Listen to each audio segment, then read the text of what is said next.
इंदौर की नदी, तालाबों और पर्यावरण संरक्षण को लेकर एक अहम बैठक कलेक्टर कार्यालय में आयोजित की गई। बैठक में नेशनल ग्रीन ट्रिब्यूनल के सदस्य और न्यायाधीश डॉक्टर अफरोज अहमद शामिल हुए। उन्होंने जिले के तमाम प्रोजेक्ट को लेकर जानकारी हासिल की और अब तक हुए कामों की समीक्षा भी की। डॉक्टर अफरोज अहमद ने शहर में पर्यावरण की दृष्टि से पेड़ लगाकर हरियाली बढ़ाने के आदेश अधिकारियों को दिए हैं। डॉक्टर अफरोज अहमद ने कलेक्टर इलैयाराजा को निर्देश दिए हैं कि जिले में बनने वाली सभी टाउनशिप में अब 14% क्षेत्र में पेड़ पौधे लगाना आवश्यक होना चाहिए। साथ ही पर्यावरण को ध्यान में रखते हुए शहर में पार्क भी विकसित किए जाएं, जहां पेड़ पौधे लगाएं। साथ ही ये भी सुनिश्चित किया जाए कि ऐसे स्थान पर किसी भी तरह का अवैध निर्माण न हो। डॉक्टर अफरोज अहमद ने इंदौर शहर की जमकर तारीफ की। उन्होंने एक बार फिर से शहर की स्वच्छता की जमकर तारीफ की। उन्होंने कहा कि इंदौर शहर देश के अन्य शहरों के लिए एक रोल मॉडल बन चुका है। उन्होंने कहा कि अगर इंदौर शहर की पुरानी नदियां फिर से अपने पुराने स्वरूप में लौट जाएं तो ये एक बड़ी मिसाल होगी। बैठक में जो मुख्य उद्देश्य और जो मुख्य चर्चा का विषय था वो जिला पर्यावरण जो है प्लान बनाने का, योजना बनाने का था। इंदौर ने बहुत अच्छा काम किया है और जब भी मैं आता हूँ नई नई चीज़ें और नए नए कार्यक्रम के बारे में जानकारी मिलती है। नदियों के प्रबंधन के लिए ख़ास तौर से कान्ह और सरस्वती नदी के लिए भी बहुत अच्छा काम किया है आपने, और इंक्रोचमेंट हटाने का, नदी को रिजुवनेट करने का, पुनर्जीवित लाने का, ये सारे काम बहुत ही सराहनीय हैं। और मुझे उम्मीद है कि ये दोनों नदियां अगर पूरी तरह से संरक्षित हो गई और साफ़ हो गई तो इंदौर में 4 चांद लग जाएगा। दूसरी बात, जो झीलें हैं और जो शहर के अंदर तालाब हैं, उन तालाबों के लिए भी बहुत अच्छा काम हुआ है।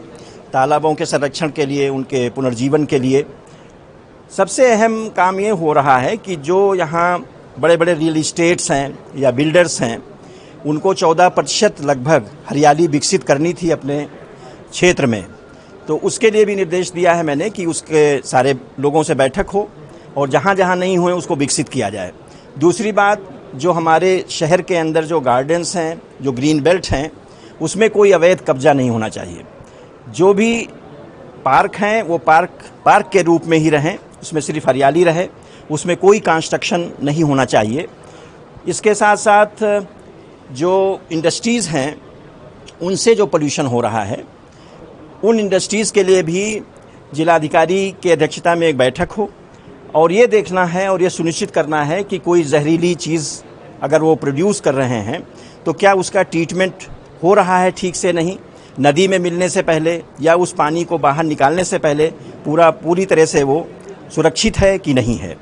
तो मैं उम्मीद करता हूँ कि बहुत अच्छा काम होगा और जिला प्रशासन, खास तौर से कलेक्टर इलैयाराजा जी और हमारी म्युनिसिपल कमिश्नर दोनों बहुत ही डेडिकेटेड हैं। इनके सारी टीम बहुत डेडिकेटेड है और बहुत अच्छा काम करेंगे। जैसा आप देख रहे हैं एयर क्वालिटी इंडेक्स, मैं दिल्ली से आया हूँ, दिल्ली में 400 साढ़े 400 रहता है, यहाँ 80-90 के लगभग है। तो अपने आप में एक बहुत ही सराहनीय है और मैं उम्मीद करता हूँ कि इंदौर एक मॉडल के रूप में पूरे देश में एक बहुत अच्छा, तमाम इसके जो काम हैं, जैसे प्लास्टिक की क्रेडिट का काम है और सारे काम, सॉलिड वेस्ट और जो सीवेज का काम है, वो तो पूरे देश में जाना जा रहा है। और मैं अपने आदेशों में भी इंदौर का जिक्र करता हूँ कि इंदौर ने बहुत अच्छा काम किया है। मैं उम्मीद करता हूँ कि आने वाले समय में इंदौर बहुत अच्छे मॉडल के रूप में एक अच्छे शहर के रूप में पूरे देश में जाना जा रहा है। लेकिन और भी इसके और जो काम हैं वो दूसरे शहरों में भी लागू होगा। फिलहाल डॉक्टर अफरोज अहमद ने इंदौर जिला प्रशासन और नगर निगम द्वारा किए जा रहे कामों पर संतोष जताया है। इस दौरान इंदौर जिले के तमाम विभागों के अधिकारी मौजूद रहे। Bureau report, INN news, Indore.